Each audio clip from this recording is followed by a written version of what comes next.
ডালটা নামিয়ে নেওয়ার পরে এখন মাংস রান্না হবে, তার জন্যই আলু ভাজাভাজি চলছে। আর ওই যে দেখো মাংসটা সব রকম মশলা দিয়ে একটু মাখিয়ে রাখা হয়েছে। আর ওই যে পেপার দিয়ে ঢাকা, ওটা ডাল, দেখলেই তো তোমরা আগের ভিডিওতে ডালটা নামানো হয়েছে।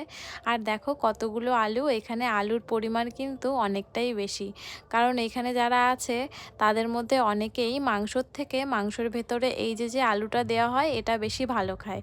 আমার সেইভাবে ভালো লাগে না আলু, কিন্তু আমার মা, তিতলি আরও অনেকেই আছে যারা এই মাংসর আলুটা কিন্তু খুব ভালো খায়। ওই জন্য দেখলে তোমরা আলুটা কিন্তু একটু পরিমাণে বেশিই আছে। আর আজকে না বাইরে খুব শীত পড়েছে আর অনেকটাই কুয়াশা ছিল, তো কিছু ওপরে টানিয়ে দিলে ভালো হতো, কিন্তু একদম খেয়াল ছিল না। তো যাই হোক, এখন তো রান্নাবান্না শুরু হয়ে গেছে, এখন আর ওপরে দেওয়া যাবে না।